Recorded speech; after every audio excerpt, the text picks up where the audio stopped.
When it comes to filmmaking, animation can sometimes get overlooked, even by us. We've often picked it last in gym class and failed to give it its due, but not today. Today, it's center stage where it belongs. These are our picks for the 10 best animated films of all time.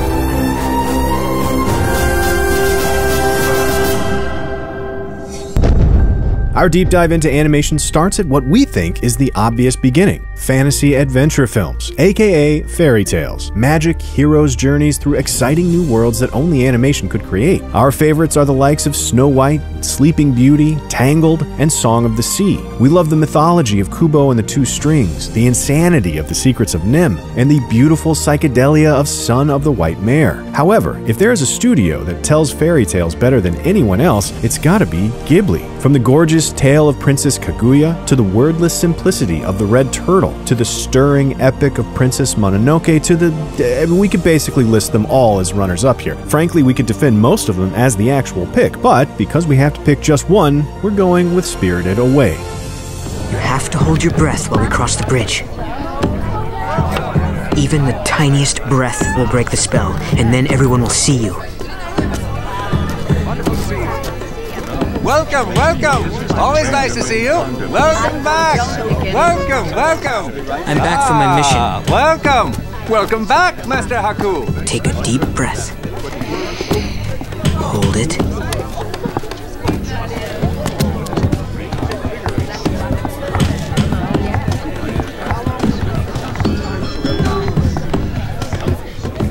Hang on, almost there. Master Haku! Where have you been?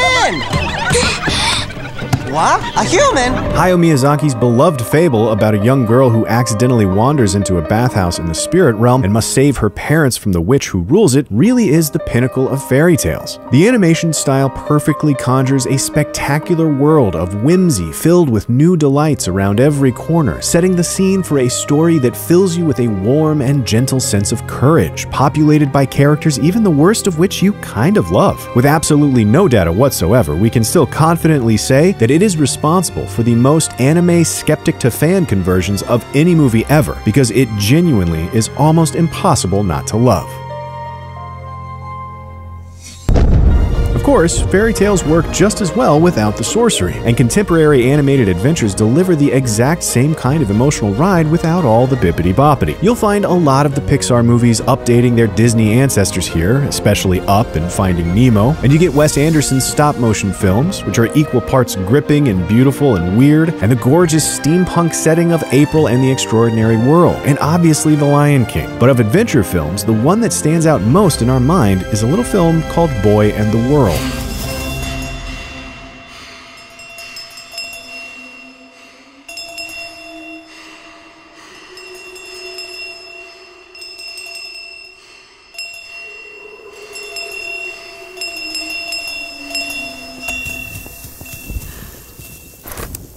Almost entirely wordless, the Brazilian boy in the world's titular boy, upset at his perceived abandonment when his father leaves to find work in the city, runs away from home and finds adventure. Unlike any other animated film you're likely to have seen, the movie overflows with a childlike fascination with even the most ordinary things in our world, regarding every humdrum part of it as a door that opens up to music and imagination. Ale Abreu's labor of love invites us to re-experience the world as new again, like children, and all the terror and wonder that comes with that. And so, while the story may seem magical, it is the magic of childhood experience rather than witches and wizards. On the other side of the adventure coin, you replace magic with technology and boom, you got science fiction. And here, animation really thrives because there's no limits to the technologies it can invent and the worlds it can build around them. These are your Wall-E's and your Big Hero 6s. They're also your Animatrix, building out the world of the Wachowskis' original. Memories, 3 different futuristic vignettes, and the Congress, teleporting everyone into a future where we're all an animated avatar. The Iron Giant imbues a hunk of metal with a massive heart. Fantastic Planet is an awesome retro epic parable that you've got to see for yourself, and Angel's Egg is just one big foreboding mood the whole way through. However, for us, this slot belongs to the one, the only, the classic, genre-defining, pioneering, and unforgettable Akira.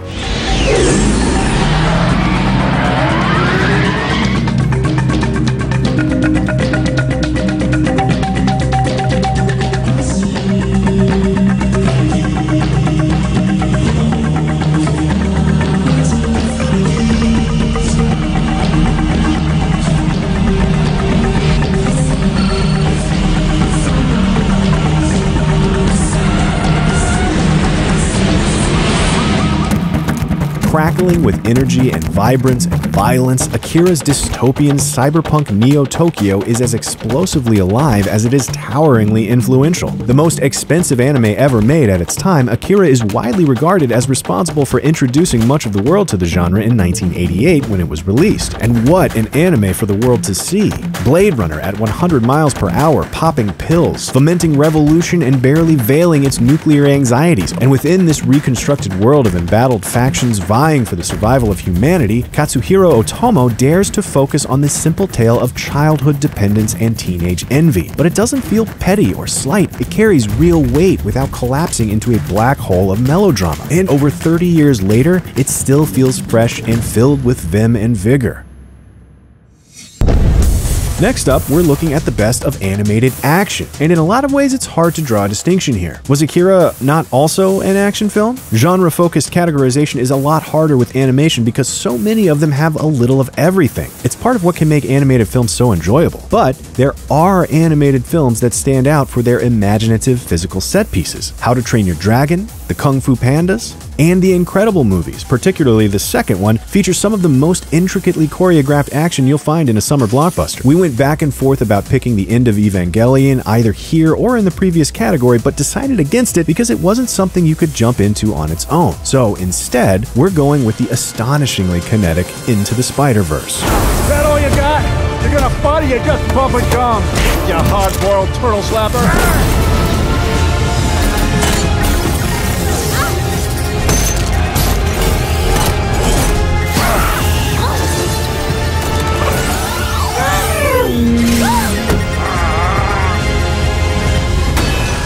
Simply put, Into the Spider-Verse kicks some serious ass. Bursting at the seams with creativity and personality, each action sequence manages to flawlessly capture the individual personalities of all its mini Spider participants, not just in its dialogue, but in its choreography, its camera work, and its art style. For us, good fight scenes are those where each moment of action follows from the nature of the characters involved to meaningful and lasting consequences, and that's where Spider-Verse succeeds the most. It makes it so that you really feel the failures, as well as the rewarding sync-up of the team as they finally pull together. It's also just a really well-written movie with a pretty perfect soundtrack, and the freshest superhero movie in a very long time.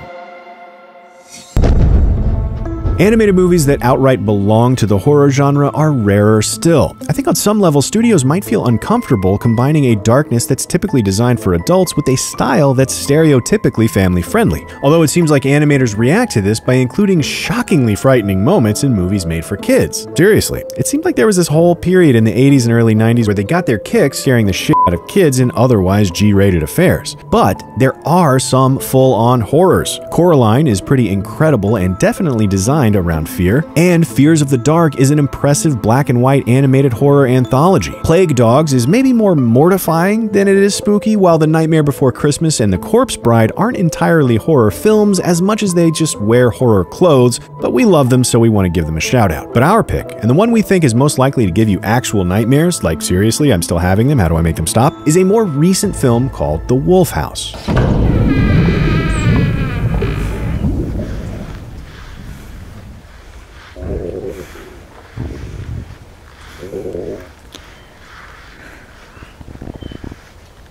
Hola. ¿Hay alguien aquí?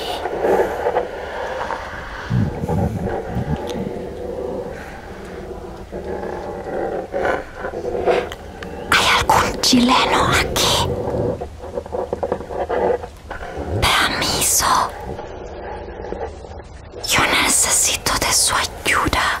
There's nothing else quite like The Wolf House. It starts out with a fake vintage advertisement for honey. Honey made in a culty German commune in Chile that's meant to evoke the memory of Colonia Dignidad, where immigrant Nazi Germans settled and then committed heinous atrocities under the dictatorship of Pinochet. It then proceeds to use that Nazi cult artisanal farmers market setting for a retelling of The Three Little Pigs, where the big bad wolf is a Nazi cult leader and the pigs are the children of an escaped follower. It is stop motion animated in one continuous shot shot entirely within one house where all the animation is either painted on the walls and furniture or built live in front of the camera out of tape. And if that sounds like something so weird you have to see it for yourself, you absolutely should, because without a single jump scare or even very much darkness, it is utterly horrifying and you won't be able to look away. Bollywood movies and animations are the two forms of cinema where no matter what else is happening, you can never be that surprised if everyone suddenly bursts into song. And if we're looking at animated musicals, the first thing that comes to mind is the 90s Disney Renaissance. Those films had some bops. From there, you've got movies by bands, from Daft Punk to the Beatles, like Interstellar 5555 and the uber-weird Yellow Submarine. Sita Sings the Blues is an Indian legend hilariously reimagined in song that also kinda slaps, but our pick is in a league of its own, the peerless Fantasia.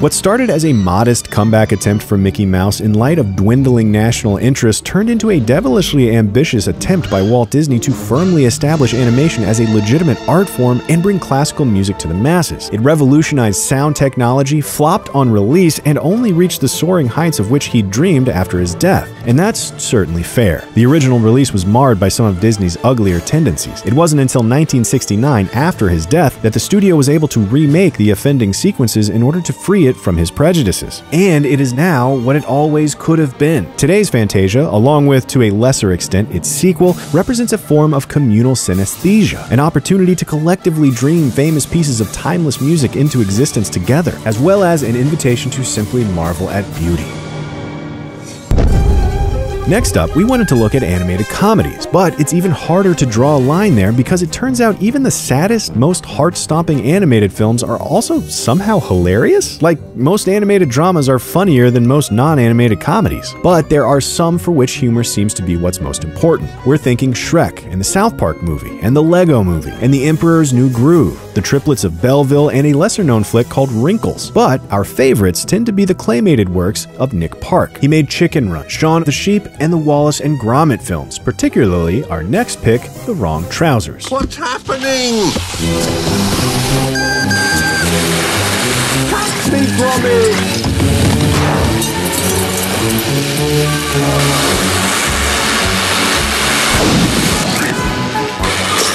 While we've mostly been trying to avoid animated shorts on this list, we have to make an exception for The Wrong Trousers, because it's just so clearly the best. In terms of creativity, of laughs per minute, of enjoyableness, if that's even a word, there's nothing quite like watching Gromit do battle with a criminal penguin who disguises himself as a chicken. The claymation is ungodly good, the physical comedy is genius level. It's animated Chaplin meets Keaton meets a goddamn penguin outlaw, and having said that twice now, I feel like, do I really need to go on? Like, the Heavy is a penguin that dresses up like a chicken, and everybody, he's dressed like it. Listen, how could it not be comedy gold?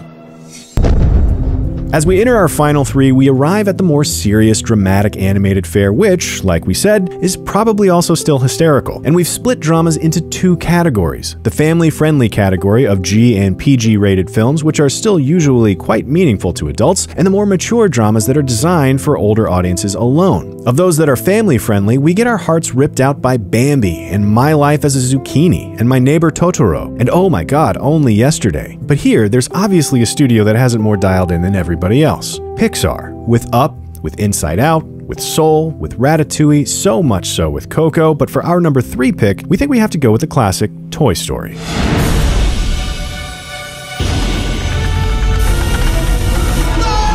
This is the part where we blow up! Not today!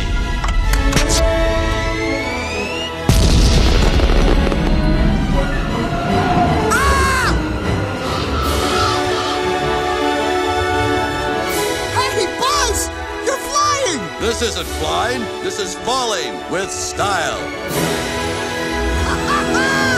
To infinity and beyond! After 25 years, its animation is no longer first-rate, and it's starting to show signs of wear, but isn't that always how it goes with those things we love the hardest? Even with its technology heading towards obsolescence, its story is no less meaningful or heartfelt with age. Toy Story, the film that started it all for Pixar, is clearly the company's most treasured property. They've come back to its characters and its world 3 times, with each sequel's announcement receiving accusations of unnecessary money grab, and each premiere giving way to recognition of a worthwhile return. From the soundtrack, to the actors, to the excitement, to the humor, to the marvelous little world they made, they really did capture magic their first time out.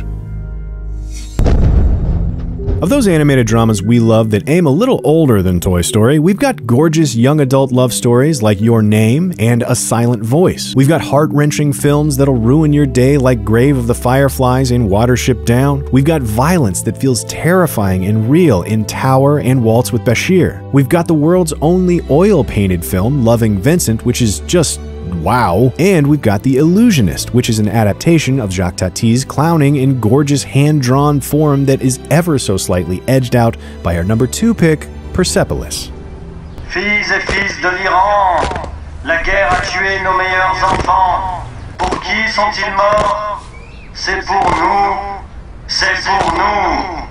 There are very few stories about coming of age that manage to capture genuine, honest growth quite so well as Persepolis. And as good as the graphic novel is, the film does it real justice. Telling the tale of a young girl growing up through the Iranian Revolution and its aftermath, Persepolis engages with politics, religion, gender, sexuality, repression, culture, and war without ever feeling preachy or theoretical. And for many a Western viewer unfamiliar with the specifics of life in Iran, Persepolis will render its history, its politics, and its people in a way that is eye-opening and relatable. The animation, while stark and simple, wonderfully captures the feeling of that world, and the voice acting in the original French is truly top-notch. Our only complaint is that there isn't a little more of it.